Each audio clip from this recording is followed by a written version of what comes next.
Hello everyone, and welcome back, friends, to Storytime with Thea. Thea and I are so glad you're here. And Thea, how are you doing today? Well, I'm feeling a little sad because one of the puppies at my puppy school has been teasing me, and she says I look funny and silly because of my curly fur. Oh, sorry, Thea. That must be really hard. It is, and she also makes fun of me because I haven't quite figured out how to roll over yet. Oh, Thea, well, you'll learn in time, okay? And everyone moves at different paces. But what's important is that you can't let those words that she said make you feel bad for long. I mean, you don't want those things to take place and plant in your heart and take root and let those be the only things that you remember. But how do I get those words out of my head? Oh, I know what you mean. It can be really hard when someone says something that's hurtful to try and forget about it and not let it affect us. And I think you all know what I'm going to suggest.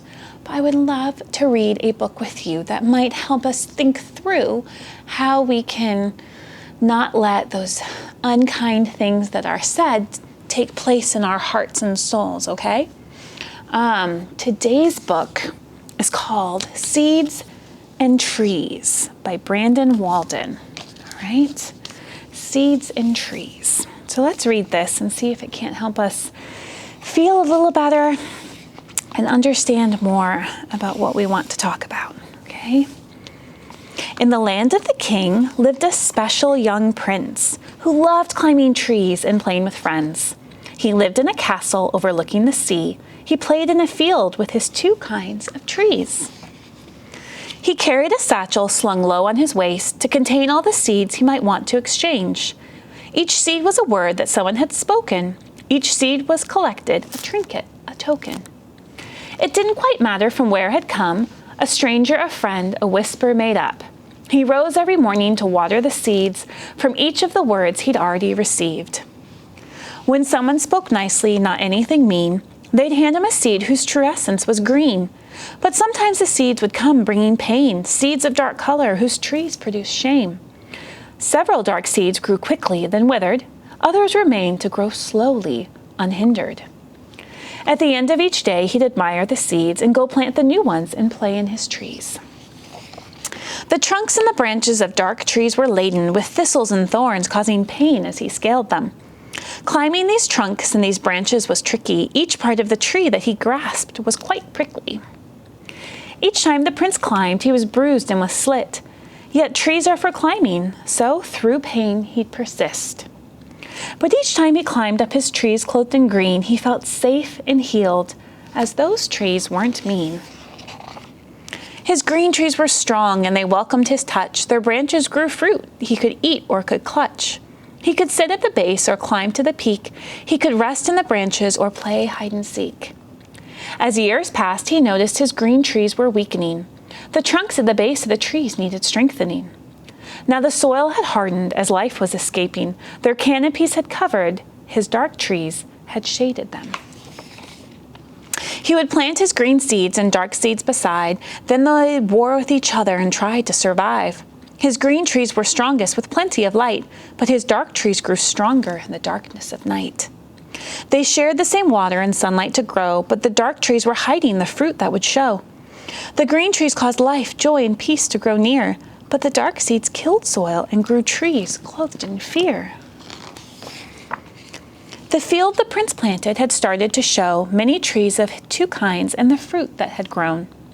The fruit fell like seeds to the soil down below, filled with seeds to be gathered or given to sow. The young prince grew strong and became a young man. He continued to plant the seeds placed in his hand.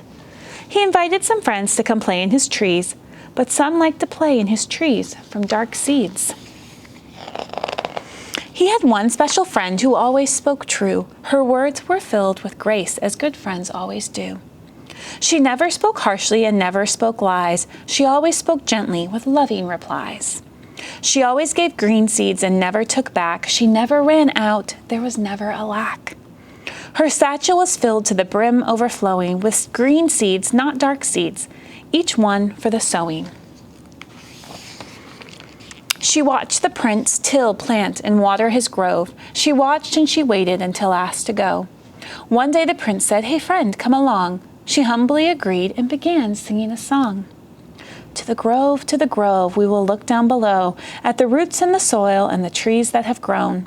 We will care for your green trees and even plant more seeds, but your dark trees will fall as this new life is sown.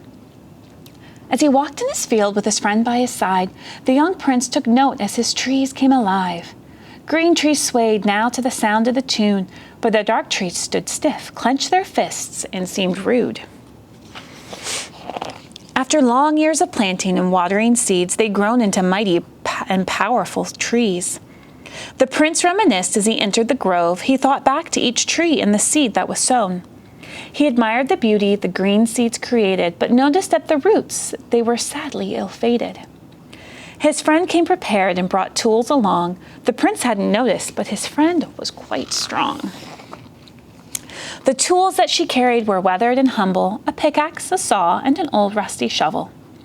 The friend asked the prince to please pick out a tree, one causing pain that he'd rather not see.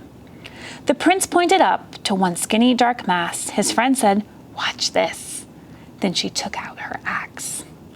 With one mighty swing, the tree fell to the ground. Then his friend dug her shovel deeply down. The root had to die and be plucked from the dirt. Then a green seed was planted and covered with earth. The prince then exclaimed, "Can you cut down more trees?"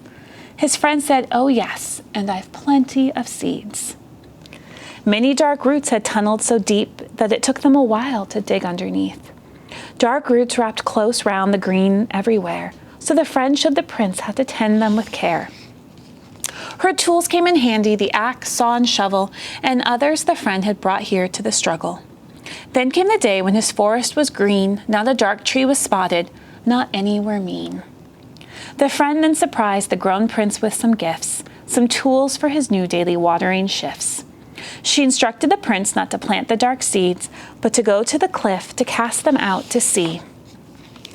The prince held the green seeds, and those were all saved, but he tossed the dark seeds off the cliff to the waves. Then he traveled to new fields abounding with trees, making sure that he packed his old satchel with seeds. To the grove, we will look down below at the roots and the soil and the trees that have grown. We will care for the green trees and even plant more seeds, but the dark trees will fall as this new life is sown. Wow. Well, Thea, what do you think? Do you understand what that book was about? I'm not really sure. Do you think you could explain it to me? I loved the pictures and I loved the story, but I'm not sure exactly what it meant and how it helps me right now. All right, so in that book we have the prince, right? And he was planting seeds. And each time someone would tell him something, they would give him a seed. And if it was something that was kind, it was a green seed. And if it was something unkind, it was a dark seed. And he would plant those in his, in the grass, in his pasture, or in the woods, or what they grew up to be the woods. And that is, in a way, they're saying that each person we come into contact with, the words they say sometimes get into our hearts, just like the other dog from your puppy school has said unkind things. And her words have hurt your heart, right? Those are like the dark seeds. And if you let those dark seeds grow and stay with you, then sometimes they overtake all the green seeds, all the kind and helpful words. Maybe those were kind and helpful words from your friends who know and love God, or from your family members, or your good friends who know you well and want to love and support you. And so you have all of those encouraging, helpful things. But if you let all the hurtful things take over, then that's all you're going to think about. They're going to drown out all the good, kind, encouraging things. And it can make people feel really sad or down if all they have to think about are the mean or unkind things. Wow, I think that's true. And then And then he had a friend come along, and she was amazing. I mean, she was super strong. That's right. And we all need those encouraging people, right? And I know I have people in my life who give me encouragement and remind me to look to God for help and to remember to read my Bible, because in there is life and truth and goodness and hope. And that can help, just like she helped him dig out those trees and burn them and throw the mean seeds over the cliff. There are people in our life who can help us remember to trust in God and to keep leaning on Him, and not to just think about unkind things that are said. Does that make sense? It really does. And it helps me remember that even when people say unkind things, that I shouldn't have to listen to that I can know who I am, that I am loved by God, and that I'm loved by others, and those people know me and are building me up and helping and encouraging me. That's right, Thea, and it can help you remember to be that person for others, right? And that's what the prince ended up doing.